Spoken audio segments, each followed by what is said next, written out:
În această lecție de fizică în bucătărie vom vorbi despre apă și despre cele trei stări de agregare ale sale. Cea mai întâlnită stare de agregare a apei este cea sub formă lichidă. Aici, în bucătărie la mine, o obținută de la robinet. În alte ocazii se poate obține din fântână, în sticla de apă cumpărată de la supermarket, o vedem în râuri, lacuri, mări.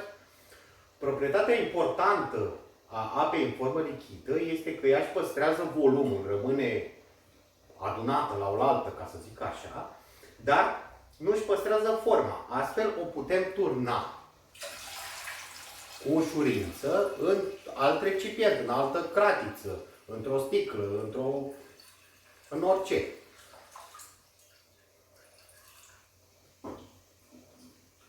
Spre deosebire de apa lichidă, apa în stare solidă, gheața, pe care eu aici la mine în bucătărie am obținut-o la congelator, ca orice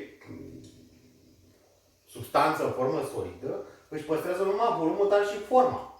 Este destul de dură și dacă vă imaginați că, de exemplu, pe un lac în care vara înnotați sau faceți baie liniștiți, iarna, dacă a fost suficient de frig și s-a făcut un strat de gheață suficient de gros, puteți patina. Deci gheața, vreme ce vara nu puteți merge pe apă, ci doar înnota, iarna pe gheață se poate patina. Deci gheața suportă greutatea unui om.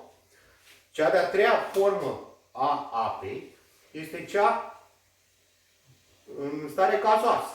Aici avem, de exemplu, o oală în care am pus apă încălzită deja și care fierbe și în care vedeți deja că iese un abur. Este starea gazoasă a apei, este apa care se eliberează din forma lichidă, având o temperatură mai ridicată și devine, de fapt, un fel de gaz.